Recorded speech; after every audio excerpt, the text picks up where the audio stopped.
Basta um que não tenha consciência ou escrúpulos. Desta vez, esse um é o deputado Marcelo Ramos. Esperemos que seja só falta de consciência. A medida provisória 910 caducou por decurso de prazo depois de muita pressão. O deputado Marcelo Ramos ressuscitou, resgatando e recapeando o projeto de lei 2633. Esses números escondem um objetivo: a grilagem de terras, em especial terras da União. Grilagem, como se sabe, é ocupar terras ilegalmente, na marra ou com documentos falsos. Nesse caso, ainda pior, o alvo principal é a Amazônia, a floresta amazônica, que, no ritmo atual, terá algo entre 12 mil e 16 mil quilômetros quadrados desmatados até o final deste ano de 2020. Desmatamento que o discurso de Bolsonaro e os seus atiça e que o mundo e nós seguimos assistindo. Queimadas, floresta desmatada, garimpo ilegal, invasão de terras de povos indígenas. E incrível é que o deputado Marcelo Ramos, relator do projeto, é do Amazonas.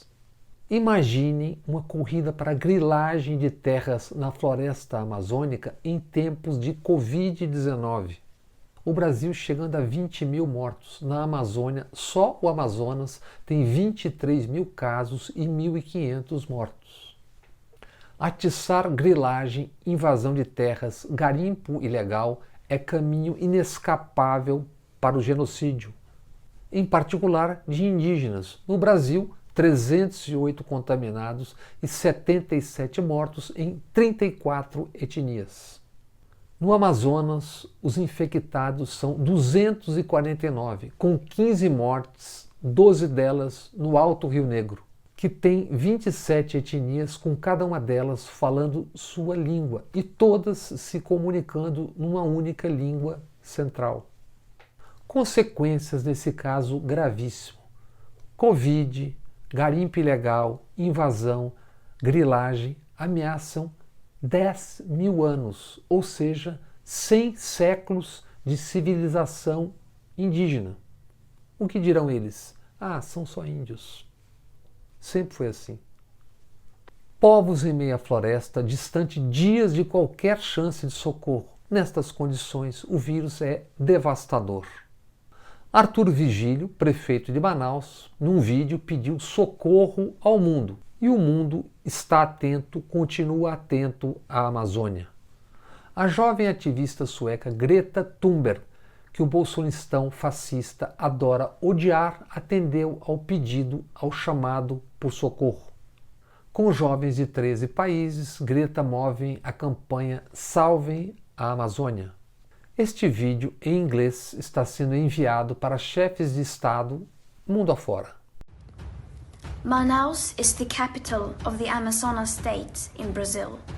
It is the heart of what you know as the Amazon rainforest. The Amazon rainforest needs your help. And if you are unable to provide great quantities of supplies, keep in mind that even the smallest of actions can have a huge positive impact on people's lives. The consequences of the Amazon people's death and the destruction of the Amazon rainforest will be global. Salve, salve a Amazônia! Salvem a Amazônia!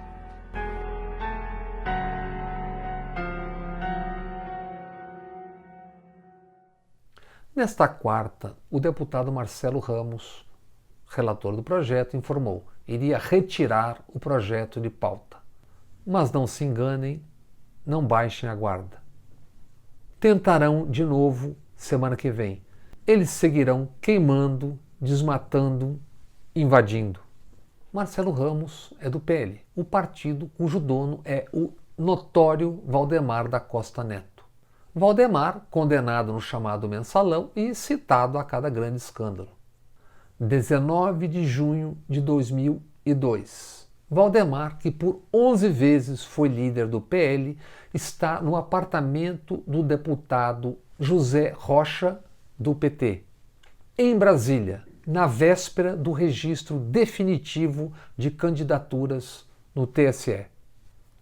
Valdemar, o dono do PL, portanto, dono do passe de José Alencar, o empresário que era então o candidato a vice-presidente dos sonhos de Lula. Estão todos lá na casa do deputado Rocha, inclusive Alencar, Lula, tesoureiros dos partidos. Valdemar comanda a outra ponta na negociação. Jogo duro, ele quer uma ajuda para a campanha de deputados do seu PL. Ajuda de 15 ou 20 milhões. Se não derem, Lula não terá José Alencar e o vice será Patrus Ananias, do próprio PT. Porque a Minas de Alencar e Patrus é o segundo colégio eleitoral do Brasil, portanto, decisivo. Acordo fechado por 10 milhões. Anos adiante, Valdemar diria ter recebido só 6 milhões e meio. Sendo paga aos poucos, essa ajuda teria depois um apelido, Mensalão do PT. Esquema inaugurado pelo PSDB na eleição em Minas Gerais em 1998, 4 anos antes. Com variações, esse era um dos esquemas de Caixa 2, à época usado por todos os grandes partidos que buscavam o topo do poder. Julgados e condenados os do PT e os de partidos do baixo clero, PL, depois PR, PTB e PP. Do PSDB e demais, nada. Condenado só Eduardo Azeredo, ex-governador de Minas. E isso 2 décadas depois do fato, como bode expiatório. Não podiam condenar tantos do PT e não condenar ninguém do PSDB. Ele pagou a conta. Anos depois, com a distância imposta pelo tempo, como ver, como entender aquilo tudo? Tão escandaloso quanto o escândalo foi, por anos, o espetáculo da hipocrisia e do cinismo. Com notórios corruptos de partidos corrompidos, PMDB, DEM, PSDB, a pontificar sobre corrupção. País afora, grandes redes de televisão e de rádio tinham políticos como sócios, donos de afiliadas, e ainda tem. Uma gente que se poderia chamar, na boa, de gangsters.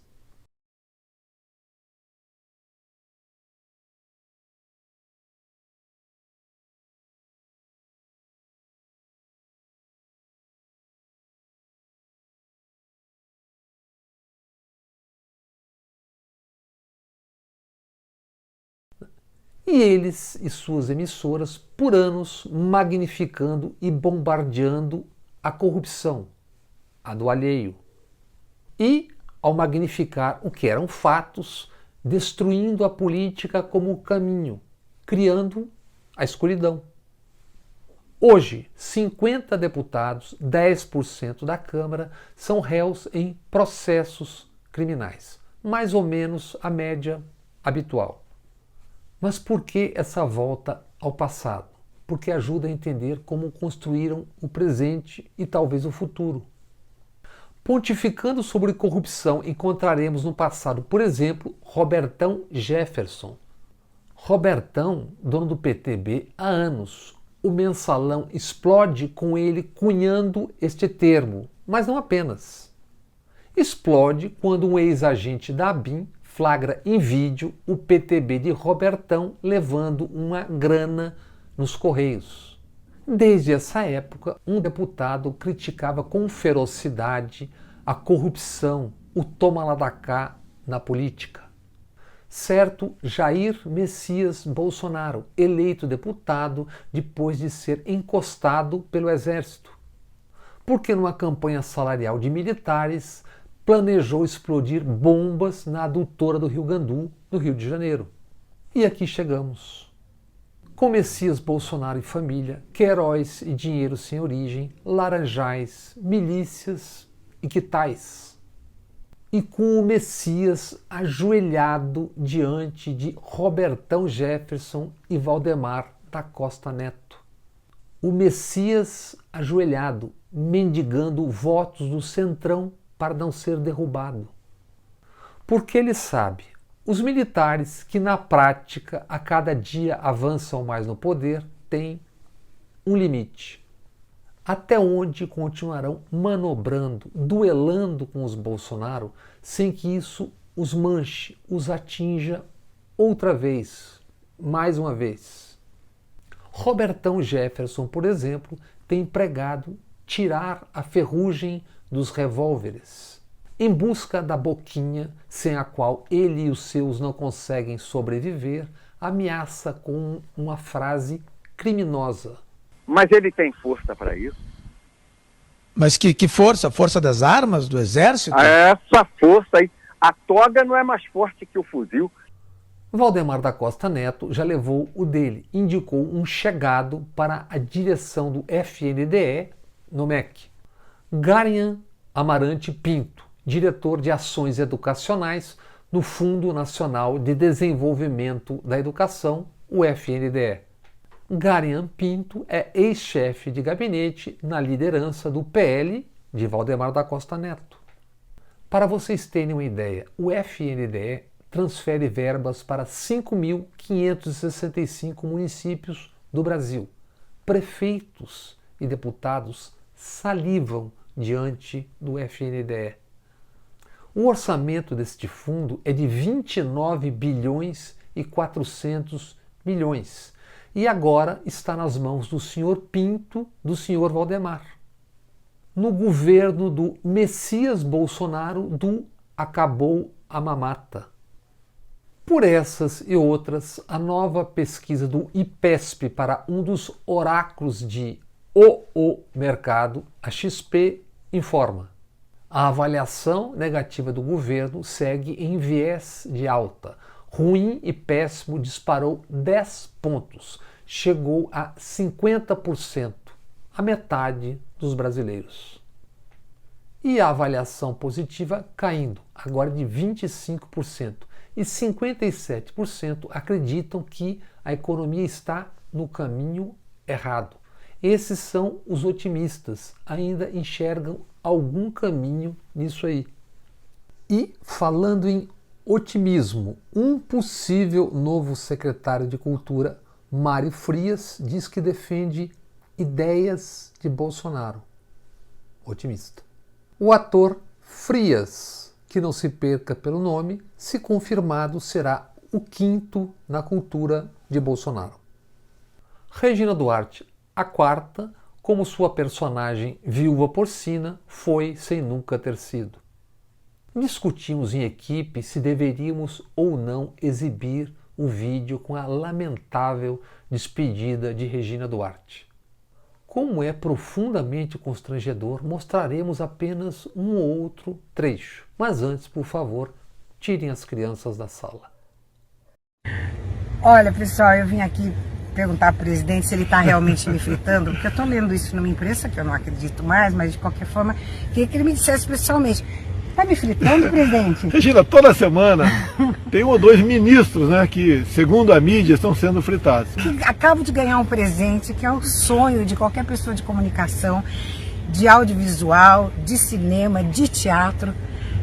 Um convite para fazer Cinemateca. É um presente duplo. É a Cinemateca e é também eu estar próxima da minha família, que é uma coisa que eu estou desejando muito. Agora você vai ter um compromisso comigo. Toda vez que for a São Paulo, você me acompanha.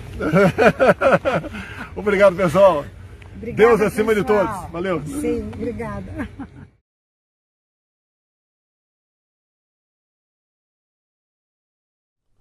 Para o alvo de outra mensagem, o ressentido Weintraub da educação, tão constrangedor quanto foi a cacetada de Rodrigo Maia.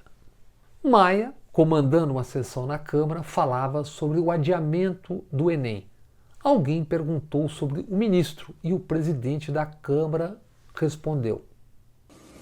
Não, mas o ministro não, desculpa, não posso acreditar nesse ministro. Passa a ser a ordem do dia. Mais do que constrangedor, trágica segue sendo a atuação do presidente Bolsonaro e sua cloroquina. Cientistas do Brasil, do mundo e a OMS seguem advertindo para a ineficácia e para efeitos colaterais nocivos, uma vez que a cloroquina ainda não foi testada para a Covid-19 como deve ser testada antes do uso.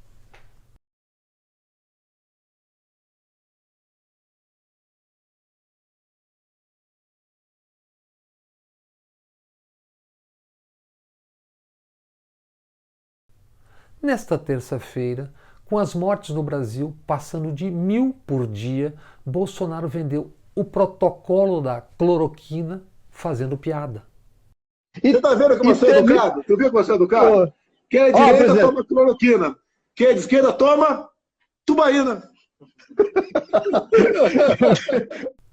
20.000 mortes.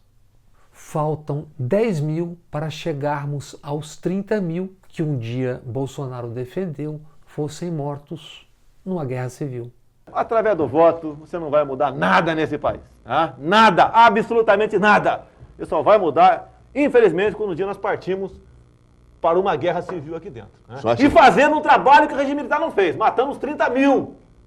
Começando com o FHC. Não deixar para fora, não. Guerra. Há uma semana, tiroteio e 12 mortos no Alemão, no Rio. São Gonçalo, Rio, segunda-feira. Numa operação, a polícia disparou 71 tiros, jogou granada e bombas. Um tiro matou João Pedro, que brincava com os primos aos 14 anos. Rio de Janeiro, nesta quarta-feira à noite. BOPE, Caveirão, tiroteio. Voluntários da frente CDD entregavam 200 cestas básicas. João Vitor Gomes da Rocha tinha saído para comprar uma pipa.